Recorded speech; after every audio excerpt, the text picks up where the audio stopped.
Bonjour Bandeko, bonjour Balandia, Gilmas.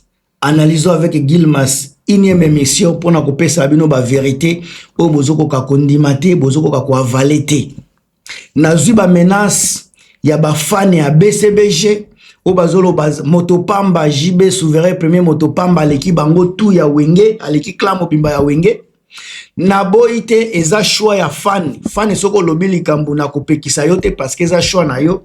Même chose na o azo loba faire aleki fali eza makambu ya ba fan, mais na réalité soto bandi ko tala ba palmarès ya mutu na mutu ndesika bokomona qui fait mieux, qui fait quoi.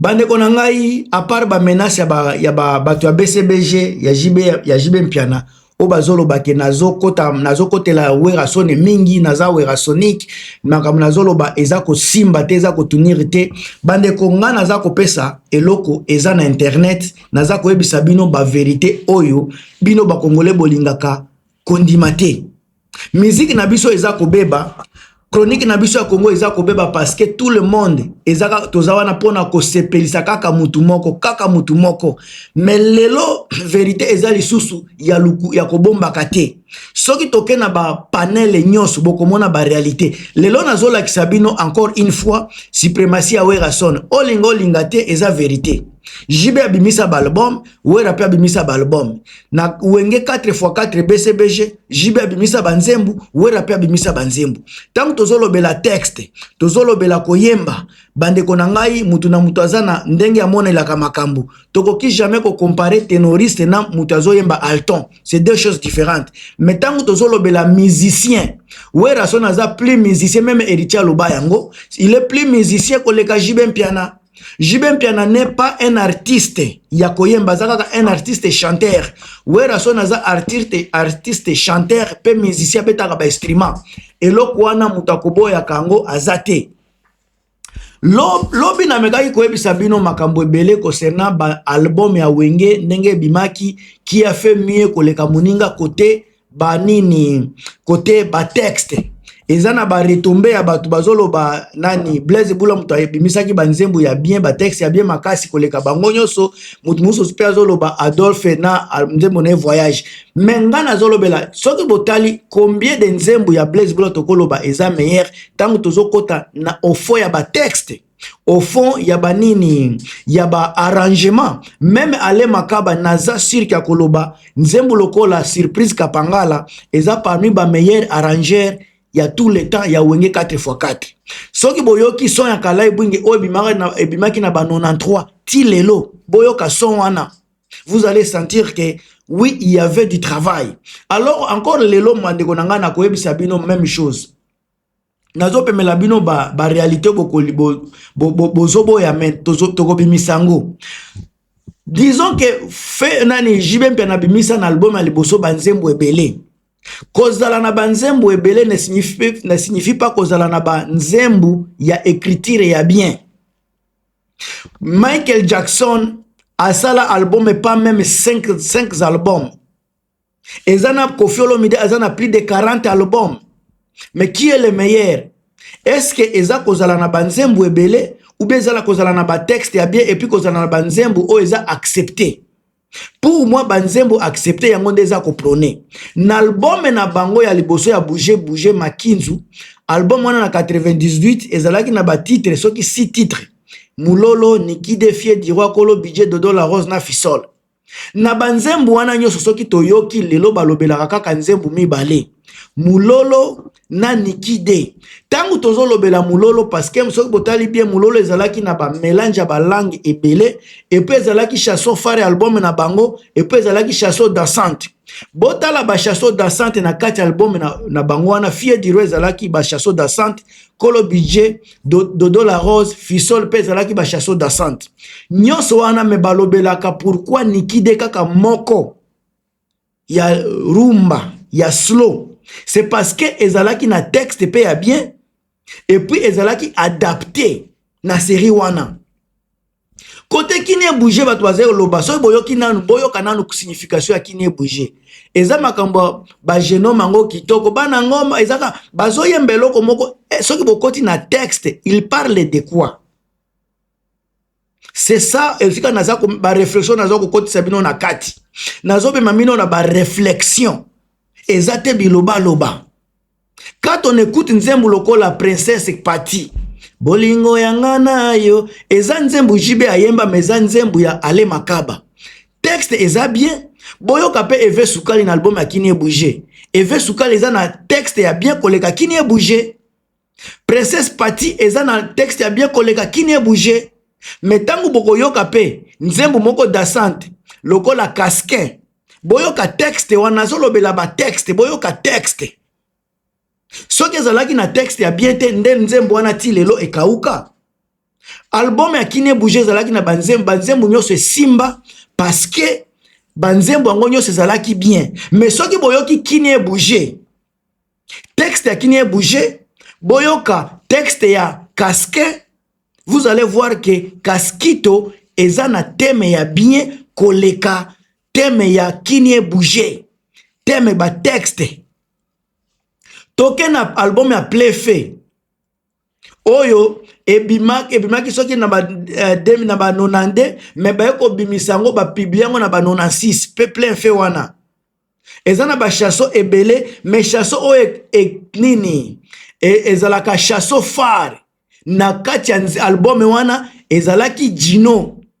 Na album ya Playfait soki bobeti yango al chanson phare eza Dino kota ya Werason. Soki boyoki banzembo wana vous allez sentir que eza na ba texte oyo ezalaki vraiment apporter yango salaki pe batu ba sepela na nzembo yango. Encore une fois Blaise abimisaki pe nzembo ba jibe mpe pe babimisaki banzembo mais nzembo ya Dino esimbaki e kartonaki. Toke na 4e album na bango ya Kalai Bwingi oyo bimaki na 93. Oyo bazoloba, cet album a marqué l'apogée du groupe avec plusieurs grands succès. Parmi les titres bazako lobela Kalai Bwingi, Daniko na Voyage Mboso. Banzembo wana nyonso eza bien. Mais soki botali nzembo oyo eza na sini boya bopanda koyoka sika ba voko ya Alain Pela. Boyoka nini voko ya Werason ya Jibe Mpiana, chorale na bango. Tango bokoyoka makambo wana boke koyoka voyage eza na texte moko très bien Daniko ya Jibe Mpiana. Mais soki botali même Voyage Mboso eleki Daniko côté texte. Daniko ekozala na goût rythme moko ya bien mais tango tozo solo lobela makambo ya texte Voyage Mboso eleki texte ya Daniko. Tango tokeska na Kalai Bwingi chanson oyo emema wenge partout po bakende kopesa yango ba trophée bakende kolobela yango balobela yango na makambo ebele ezala ba meilleure chanson ya année. C'est sûr que ezalaki kaka na makambo ya musique te batalaki pe fond nzembo wana ezoloba nini bokende koyoka yango bien. Vous allez voir que il y a de l'éducation na kati ya nzembo wana. Alors bandeko boza koloba bozolinga tolobela kaka jibende aza bien na minute obo channel ba commentaire na bino avant na continuer etikali na ba des albums na zolobela Ange Adorable ba misaki album ezaki des albums na banzembo simbaki album wana eza Sourire des vendeurs, hiyo new image et puis surprise kapangala la vie pe zalaki ya Adolphe zalaki pe bien. Tangu toko zuwa ba album wana nyoso tozui banzembo ya album ya Ange Adorable volume 1, Ange Adorable volume 2. Vous allez voir selon ngane na lobaki Tempête du désert pe zalaki bien mais zako kumisa mutu.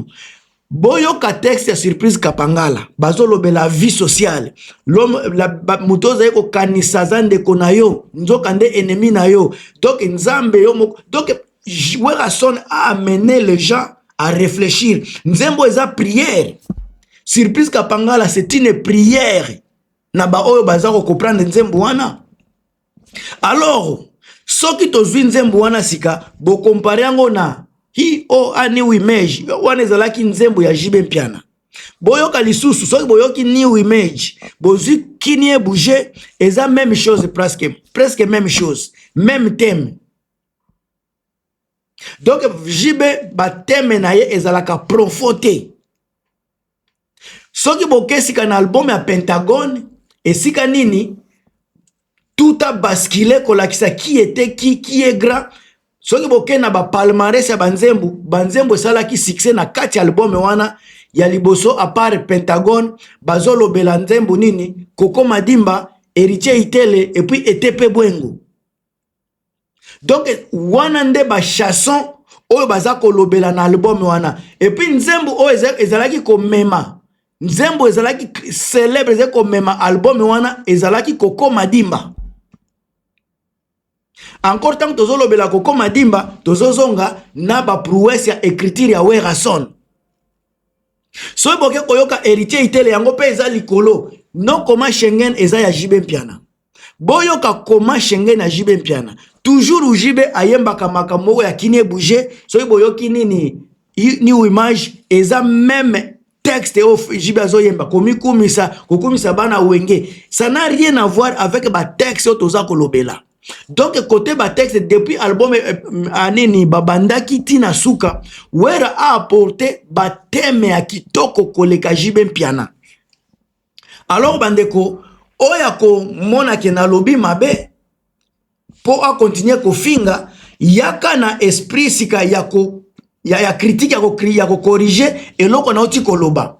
Prochainement na koyela bino différence ya ba album solo entre Jibe Mpiana na Werason tokolobela yango kala mingi te. Alors bandeko na ngai bozala toujours scotché bozala prêt ya ko recevoir ba makambo ebele za koya bo partager bo commenter bo s'abonner on est là.